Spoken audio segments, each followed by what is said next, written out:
একজন মরা মানুষ জীবিত হতে পারে, এটা যদি কোরআনে থাকে তা এটা মোমেনেরা বিশ্বাস করবে, ঠিক কিনা বলেন?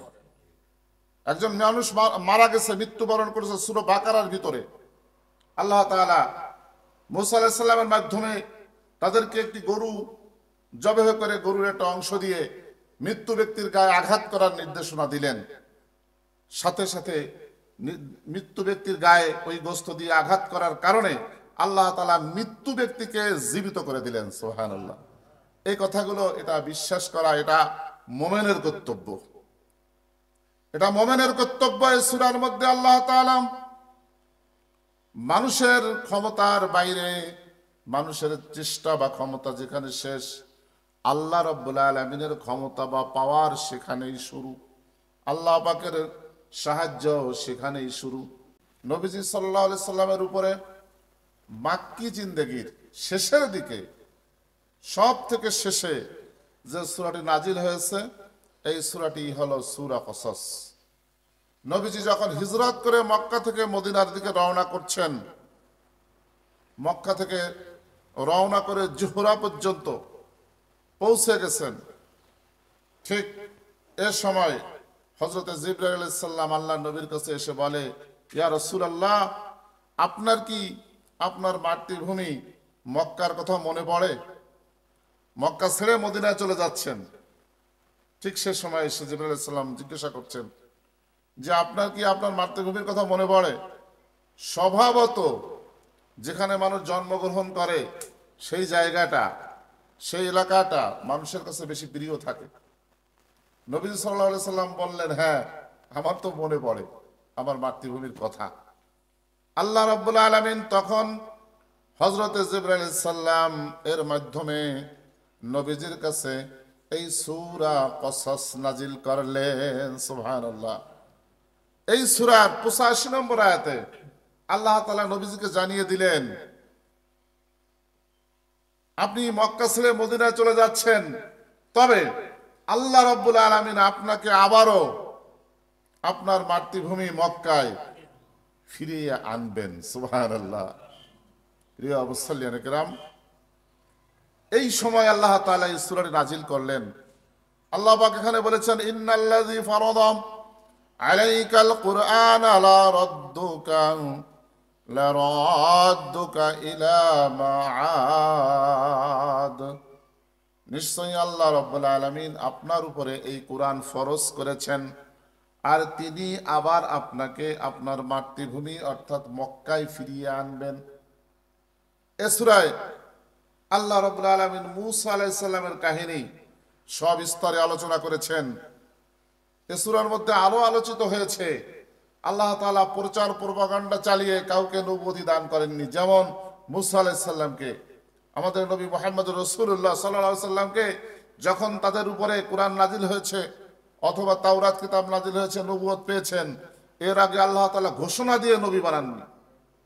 এই কথাটা এই সূরার মধ্যে আল্লাহ তাআলা বর্ণনা করেছেন। সাথে সাথে আরেকটি গুরুত্বপূর্ণ কথা এই সূরার মধ্যে এসেছে, তা হলো নবীজি সাল্লাল্লাহু আলাইহি ওয়াসাল্লাম যখন দ্বীন প্রচার করেছেন, ইসলাম প্রচার করেছেন, কোরআনের বাণী প্রচার করেছেন, সেই সময়ের সব মানুষ কি এই বাণী গ্রহণ করেছে? বলেন, সব মানুষ তো গ্রহণ করেনি।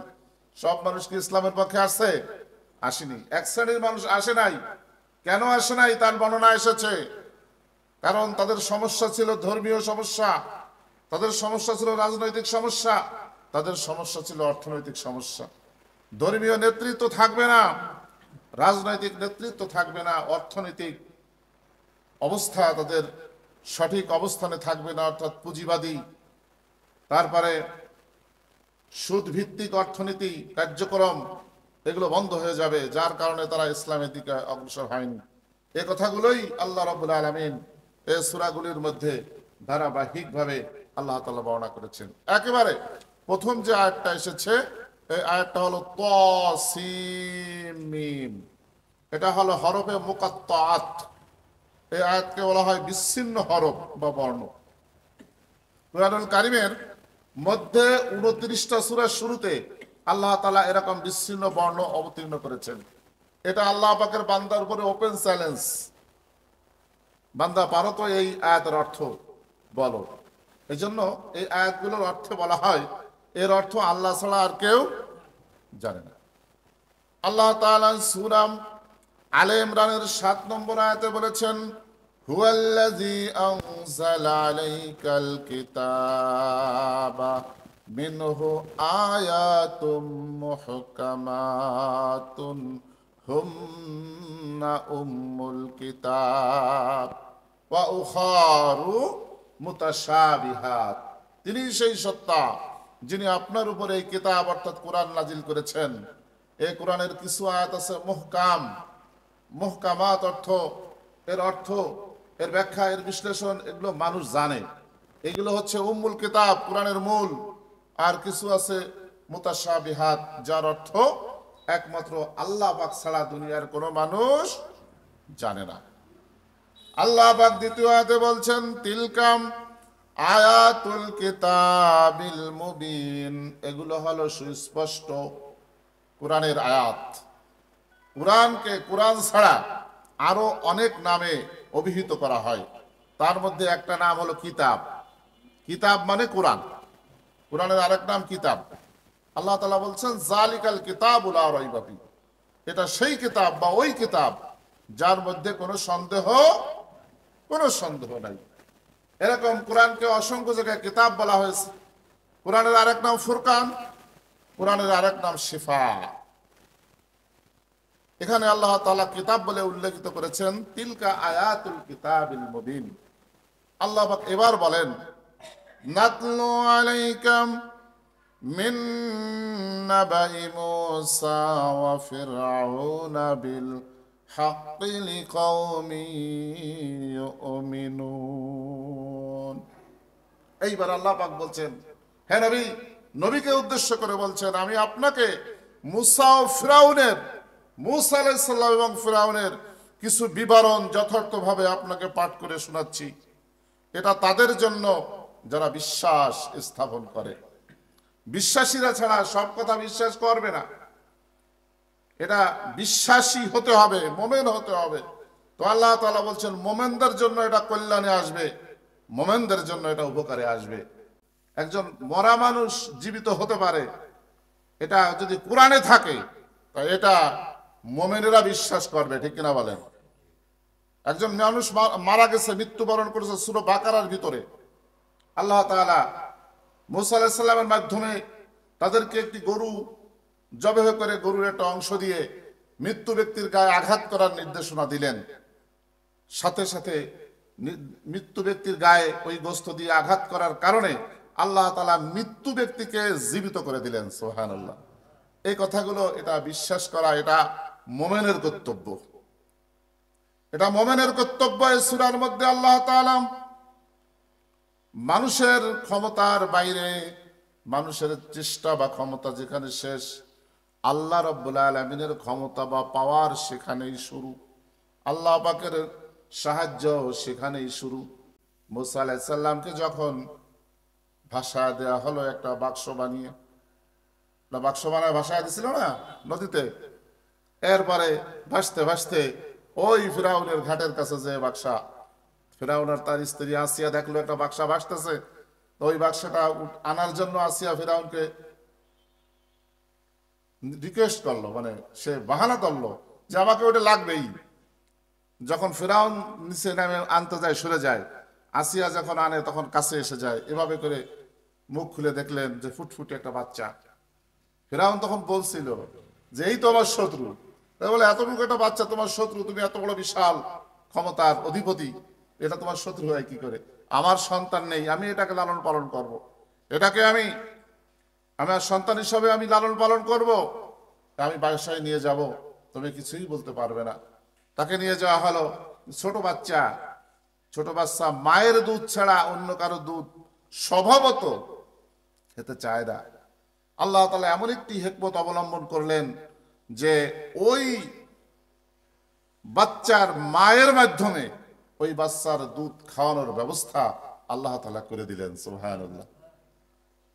ঘটনাটা এমন ছিল যে মূসা আলাইহিস সালামের আরেকটি বোন ছিল, তার মা তাকে বলে দিলেন, দেখো তো কোথায় যায়। সে ঘুরতে ঘুরতে দেখলো যে ওই বাড়িতে নিয়ে আনা হয়েছে। সে প্রকাশ করে নাই, যে কাদের বাচ্চা তার ভাই তার মাকে তার বাবাকে প্রকাশ করে নাই, সে শুধু যে বলছে আমি একটা ধাত্রীর সন্ধান দিতে পারি যে ধাত্রীর দুধ এই বাচ্চা পান করবে। তো ঠিক আছে, তখন তার মায়ের সন্ধান দেওয়া হলো। মুসা আলাইহিস সালামের মা যে তাকে দুধ পান করালেন, সরকারি পক্ষ থেকে ভাতা নিযুক্ত হলো। সেই দুধ খেয়ে খেয়ে আল্লাহ রাব্বুল আলামিন মুসা আলাইহিস সালামকে আস্তে আস্তে করে বড় করে তুললেন। সুবহানাল্লাহ। এই ঘটনাটি এখানে আদি অন্ত সব বর্ণনা করা হয়েছে। আল্লাহ তাআলা সেই কথাই বলছেন, নাতলু আলাইকা মিন নাবাই মুসা ওয়া ফিরআউন লিকাওমি ইউমিনুন। মুসা ওয়া ফিরআউন বিল হাক্কি লিকাওমি ইউমিনুন। আমি তোমাকে মুসা ও ফিরআউনের কিছু বিবরণ যথার্থভাবে বর্ণনা করে শোনাচ্ছি এমন লোকদের জন্য যারা আমার এই কথাগুলো বিশ্বাস করে। আল্লাহ তাআলা এবারে বলছেন, ইন্না ফিরআউন আলা ফিল আরদ। নিশ্চয়ই ফিরআউন এই পৃথিবীতে ঔদ্ধত্য প্রকাশ করেছিল। আসল ঘটনা হলো ফিরআউন পৃথিবীতে বিদ্রোহ করেছিল। বিদ্রোহ করেছিল। বিদ্রোহ করতে করতে তার বিদ্রোহটা সাধারণ মানুষের মধ্যে সীমাবদ্ধ ছিল না। সে বিদ্রোহ করতে করতে সেই সৃষ্টিকর্তা, আমাদের রব, আমাদের মালিক, আমাদের মাবুদ আল্লাহ পর্যন্ত তার বিদ্রোহ পৌঁছে গিয়েছিল। নাউজুবিল্লাহ। ফিরআউন পৃথিবীতে মাথা উঠিয়েছে, মাথা উঁচু করেছে, তার শ্রেষ্ঠত্ব বর্ণনা করেছে, বিদ্রোহাত্মক আচরণ করেছে। নিজে যে দাস এটা সে ভুলে গেছে। সে নিজেকে প্রভুর আসনে অভিহিত করেছে, নিজেকে রব আল্লাহ বলে দাবি করেছিল, করে নাই? ফিরআউন নিজেকে আল্লাহ বলে দাবি করেছিল, নিজেকে রব বলে দাবি করেছিল। তোমরা আমাকে আল্লাহ বলবা, আমাকে রব বলবা, আমি তোমাদের রব। ইন্না রাব্বুকুমুল আলা, আমি তোমাদের বড় রব। এরকম ভাবে সে ঘোষণা দিয়েছিল। তিনি কারো অধীন থাকতে চায় না, তার অধীন সবাইকে রাখতে চায়। স্বেচ্ছাচারী অহংকারী হয়ে ফিরআউন মানুষের উপরে জুলুম করা শুরু করে দিল। সব মানুষ সমান, বৈষম্য থাকবে না মানুষের ভিতরে। কেউ আরাম আয়েশে রাজার হলে দিন কাটাবে, কেউ খাটতে খাটতে তার জীবন শেষ হয়ে যাবে, বিষয়টি এমন নয়। বরং প্রত্যেকের তার নিজস্ব অবস্থানে একটা মর্যাদা আছে। এই মর্যাদা ইসলাম দিয়েছে সবাইকে। একজন রিকশাওয়ালা, একজন দিনমজুর, সে যদি সামনের কাতারে এসে বসে, কোন মানুষের কি অধিকার আছে যে তুমি ছোট কাজ করো, তুমি সামনে বসতে পারবো না, পিছনের কাতারে যে বসো? এই কথা বলার অধিকার কোন মানুষের আছে? ইসলামের দৃষ্টিতে সব মানুষের মর্যাদা এবং সব মানুষের অধিকার সমান। তবে দায়িত্ব পালনের ক্ষেত্রে কেউ বড় আসনে বসে, কেউ স্টেজে বসে দায়িত্ব পালনের তাগিদে, কেউ নিচে বসে, কেউ উপরে বসে, কেউ মঞ্চে বসে বক্তব্য দেয়, কেউ নিচে বসে বক্তব্য শ্রবণ করে। এটা হলো তার দায়িত্ব পালনের তাগিদে। কিন্তু মর্যাদার দিক দিয়ে, ইজ্জতের দিক দিয়ে, সম্মানের দিক দিয়ে, তার মূল্যের দিক দিয়ে কাউকে খাটো করা, কাউকে লম্বা করা, কাউকে ছোট করা, কাউকে বড় করা, এটার কোনো অধিকার ইসলাম কাউকে দেয়নি। আল্লাহ তাআলা বলছেন, ওয়াজালা আহলাহা শিয়াআই ইস্তাদঈফু তাইফাতাম মিনহুম। ফিরআউন তার জাতির লোককে বিভিন্ন দলে বিভক্ত করে রেখেছিল, বিভিন্ন গোত্রে বিভক্ত করে রেখেছিল। মানে মানুষকে দলে দলে বিভক্ত করে দিলে তাদের শক্তি কমে যায় আর তার শক্তি ঠিক থেকে যায়। আমরা যুগে যুগে দেখেছি, নবী সাল্লাল্লাহু আলাইহি সাল্লামের জামানায়ও ঠিক এমনই, বর্তমান সময়েও এমনই। এক মুসলমানের মধ্যে দেখেন কত দল। মুসলমানদেরকে এই দেশীয় শক্তি এবং আন্তর্জাতিক ইসলাম বিরোধী শক্তি যারা রয়েছে, প্রত্যেকে এর পিছনে কাজ করতেছে মুসলমানরা যাতে ঐক্যবদ্ধ না হতে পারে। আজকে আমাদেরকে বিভক্ত করে রেখেছে বিভিন্ন ভাবে। আমরা আছি টুপিতে বিভক্ত, টুপি দেখলে বোঝা যায় কোন পীরের মুরিদ। পাঞ্জাবি দেখলে বোঝা যায় এ কোন কোন দরবারে যায়। বিভিন্ন দলে দলে বিভক্ত করে রেখেছে মানুষদেরকে। আমরা আমরা সকলে মুসলমান, আমাদের ভিতরে আবার বিভক্তি কি? আমাদের ঐক্যবদ্ধ থাকতে হবে একটা বিষয়ের উপরে, তা হলো আমাদের সংবিধান। হলো আমাদের চলার পথেও আমাদের দিক নির্দেশনা, যে কিতাবের মাধ্যমে আমরা পেয়েছি, এই কিতাবের নাম হলো আল কোরআন। তাহলে আল কোরআনের দৃষ্টিতে আমরা সবাই এক থাকব, আমরা আল্লাহ পাকের গোলাম এদিক থেকে আমরা এক থাকব, আল্লাহ নবীর উম্মত এদিক থেকে আমরা এক থাকব। আমরা আমরা মুসলমান, এই মুসলমানিত্বের দিক দিয়ে আমরা এক থাকব। কিন্তু অন ইসলামিক শক্তি আমাদেরকে বিভিন্ন দলে বিভক্ত করে দিচ্ছে। আর আমরা বিভিন্ন দলে বিভক্ত হওয়ার কারণে আজকে আমরা ফাসেক, ফুজ্জার, কাফের, মুশরিক, অন ইসলামিক শক্তি কর্তৃক আমরা আজকে অ্যাটাকিং হচ্ছি, আমরা আজকে আক্রান্ত হচ্ছি, আমরা আজকে জুলুমের শিকার হচ্ছি, আমরা বিভিন্ন রকমের সমস্যার মধ্যে আমরা নিমজ্জিত হচ্ছি। কর্তব্য ছিল যার কাজ সে করবে, এই কাজ থেকেও মানুষকে দূরে রাখা হয়েছিল। একটা সময় এক জায়গায় বসে মানুষ ইসলামের কথা বলবে, কোরআনের কথা বলবে, এই সুযোগ ছিল না। এক জায়গায় মুসলমানদেরকে জড়বদ্ধ ঐক্যবদ্ধ হতে দেওয়া হয়নি। আবার এক শ্রেণীর মানুষের উপর অত্যাচার হলে, এক মুসলমানের উপর অত্যাচার হলে আর এক মুসলমান পাশে বসে হাসতো, ঠিক আছে, এ করতে গেছো কেন? কিন্তু এইটা তো কোনো মুসলমানি আচরণ হতে পারে না। ফেরাউন যেমন দলে দলে বিভক্ত করে রাখতো, ঠিক তেমনি এখন অন ইসলামিক শক্তি মুসলমানদেরকে বিভিন্নভাবে দলে দলে বিভক্ত করে তাদের আসল উদ্দেশ্য থেকে, আসল চেতনা থেকে মুসলমানদেরকে দূরে সরায় রাখতেছে। ফেরাউন কি করেছে? এখানে আল্লাহ পাক বলছে, ইউযাব্বিহু আবনাআহুম ওয়া ইস্তাহী নিসাআহুম। ফেরাউন তাদের সেই সময়ের বাচ্চাদেরকে, শিশুদেরকে, সন্তানগুলিকে জবেহ করেছে আর নারীদেরকে জীবিত রেখেছে। কারণ ফেরাউনকে বলা হয়েছিল যে এই শিশুর হাতে, এই সম্প্রদায়ের হাতেই তোমার রাজত্ব, তোমার কর্তৃত্ব, এগুলো সব খতম হবে। তার গণকেরা বলেছিল সে তার কর্তৃত্বকে, তার রাজত্বকে, তার ক্ষমতাকে, তার চেয়ারকে ঠিক রাখার জন্য ওই বাচ্চাগুলোকে হত্যা করে তার মসনদকে ঠিক রাখার জন্য তার চেষ্টাকে সে অব্যাহত রেখেছিল। আমরা দেখেছি যুগে যুগে বিশ্বনবী সাল্লাল্লাহু আলাইহি সাল্লামকে পৃথিবী থেকে শেষ করে দিয়ে সেই সময়ের কাফের মুশরিকেরা তাদের ক্ষমতাকে আজীবনকাল ধরে রাখার তারা চেষ্টা তদবির চালিয়েছে। আল্লাহ নবী সাল্লাল্লাহু আলাইহি সাল্লামকে মক্কা থেকে হিজরত করে মদিনায় যাইতে তৎকালীন সময়ের কাফেরেরা বাধ্য করেছে। কেউ কেউ ইচ্ছা করে তার স্বস্থান, জন্মভূমি ছেড়ে, নিজের ঘর বাড়ি ছেড়ে আরেক জায়গায় বাগানে গিয়ে অথবা অন্য কোথাও গিয়ে ইচ্ছা করে পালায় থাকে। বিশ্বনবী সাল্লাল্লাহু আলাইহি ওয়াসাল্লামের সময় ঠিক এমন একটা অবস্থা হয়েছিল। নবীজি, সাহাবা আজমাইন, হযরতে বিলাল রাদিয়াল্লাহু তাআলা আনহুর উপরে ইসলাম কবুল করার কারণে তৎকালীন সময়ের কাফেরেরা, বিশেষ করে তার মনিব উমাইয়া ইবনে খলফ, যে অত্যাচার করেছে, বুকের উপরে চিৎ করে শোয়া, পাথর চাপা দিয়া বালকদেরকে বলেছে পায়ে রশি বেঁধে টানতে থাক, যতক্ষণ পর্যন্ত ওর জবান থেকে আল্লাহ আল্লাহ শব্দ বন্ধ না হয় ততক্ষণ পর্যন্ত ওর উপরে এই অত্যাচার হতেই থাকে। শুধু তাই নয়, মুসলমানদেরকে শিয়াবে আবু তালেব নামে বন্দী জেলখানা তৈরি করে সেখানে সমস্ত মুসলমানদেরকে আটকায়া রেখে তারা ঘোষণা দিল, যারা আল্লাহকে রব হিসাবে মানে, নিজেদেরকে মুসলমান দাবি করে, ওদের সঙ্গে বেচা কেনা বন্ধ, ওদের সঙ্গে লেনদেন বন্ধ, ওদের সঙ্গে কথাবার্তা বন্ধ, ওদের সঙ্গে আচার আচরণ বন্ধ, এমনকি ওদের ছেলে মেয়েদের সঙ্গে আমাদের ছেলে মেয়েদের বিবাহ শাদী ও বন্ধ করে দিতে হবে। এই সিদ্ধান্ত কাফেরেরা নিল। তাহলে যারা ঈমান এনেছে, তৎকালীন সময়ে যারা ইসলামের পক্ষে ছিল, কোরআনের পক্ষে, আল্লাহর পক্ষে, নবীজির পক্ষে ছিল, তারা বলেন তারা কি মূলত আরামের বিছানায় ছিল? আরামের বিছানায় ছিল না। কারণ ইসলামের পক্ষে যারা আসে তারা সব সময়ের জন্য আরামে থাকতে পারে না। কাফের মুশরিক কর্তৃক তারা সবসময়ের জন্য অ্যাটাকিং বা আক্রান্তর একটা অবস্থা তাদের মধ্যে থাকে। কিন্তু আমি ইসলামের পরে আছি, আমি কোরআনের পক্ষে, আমি দ্বীনের পক্ষে আমি আছি।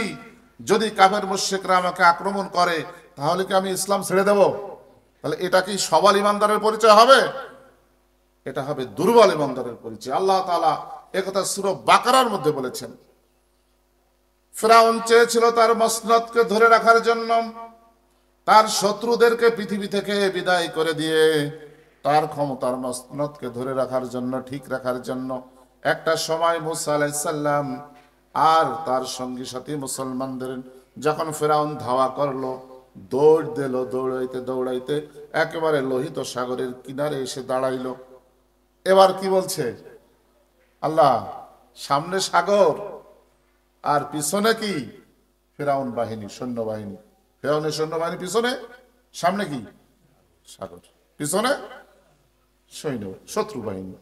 তাহলে হয়তো সাগরে ডুবে মরতে হবে, আর তার শত্রুর হাতে অ্যাটাকিং হয়ে মরতে হবে। এই তো অবস্থা তখন ছিল মানুষের। মুসলমানদের অবস্থা ঠিক তখন ছিল, এমন ছিল। তারা কি জানতো যে সামনে এই সাগরের ভিতরে 12টা রাস্তা হবে? এটা কি তারা জানতো? তাদেরকে আগে জানানো হয়েছে? তাদের ঈমান এত বেশি মজবুত ঈমান ছিল, বিশেষ করে মূসা আলাইহিস সালাম আল্লাহ পাকের কাছে যখন এই অবস্থা বর্ণনা করলেন, আল্লাহ রাব্বুল আলামিন বললেন, তোমার হাতে লাঠি আছে, লাঠি দিয়ে পানির পরে বাড়ি মারো। বাড়ি মারার সঙ্গে সঙ্গে সাগরের উপর থেকে আল্লাহ রাব্বুল আলামিন রাস্তা তৈরি করে দিলেন। সুবহানাল্লাহ। রাস্তা দিয়ে তারা পার হয়ে গেল। আল্লাহ পাক কথা বলেন, ওয়ানাজ্জাইনাকুম মিন আলি ফিরাউনা, আমি ফিরাউনের বংশধর থেকে তাদের বাহিনীর হাত থেকে তোমাদেরকে মুক্তি দিয়েছিলাম। ইয়াসুমুনাকুম সুআল আযাব, আর ফিরাউনের বাহিনীকে আমি আযাবের মধ্যে নিক্ষিপ্ত করেছিলাম। আযাবের মধ্যে নিক্ষিপ্ত করেছিলাম এই কারণে যে ইউজাব্বিহু আবনাকুম ওয়া ইস্তাহিয়ুনা নিসাকুম, সে তোমাদের পুত্র সন্তানগুলিকে জবাই করেছে, আর কন্যা সন্তান বিশেষ করে নারীদেরকে সে জীবিত রেখেছে। অফি যালিকা বালাউম মির রাব্বিকুম আযীম, এগুলো হলো একটা পরীক্ষা মহান রবের পক্ষ থেকে তোমাদের উপর। আল্লাহ পাক এরপরে বলছে, ওয়াইজ ফারাকনা বিকুমুল বাহরা, আমি ফারাক করে দিলাম, পৃথক করে দিলাম, দূরে সরাইয়া দিলাম সাগরকে। ফানজাইনাকুম ওয়া আগরাকনা আলা ফিরাউন, তোমরা সেই রাস্তা দিয়ে পার হয়ে চলে গেলে, আর ফিরাউনের বংশধরদেরকে সেখানে আমি আগরাকনা করে দিলাম, মানে ডুবায়া মেরে ফেলে দিলাম। তোমরা ওপারে যে ও আনতুম তানজুরুন, তাকায়া তাকায়া তোমরা দেখেছো কিভাবে করে ওদেরকে আমি পৃথিবী থেকে শেষ করে দিয়েছি। ঠিক তেমনি এই ফিরাউনের মতো যারা যুগে যুগে ইসলাম, মুসলমান এবং ইসলামী শক্তির উপরে সারা পৃথিবীর যে দেশে যখনই এরকম হামলা, অত্যাচার, নির্যাতন হয়েছে, একটা পর্যায়ে ইমানের বলে যারা বলিয়ান হয়েছে, ইসলামের পক্ষে যারা অবস্থান করেছে, তাদের পক্ষে আল্লাহ রাব্বুল আলামিনের সাহায্য একটা পর্যায়ে আল্লাহ পাক নাজিল করেছেন। মুসলমানদেরকে আল্লাহ রাব্বুল আলামিন পরিত্রাণ দান করেছেন। সুবহানাল্লাহ।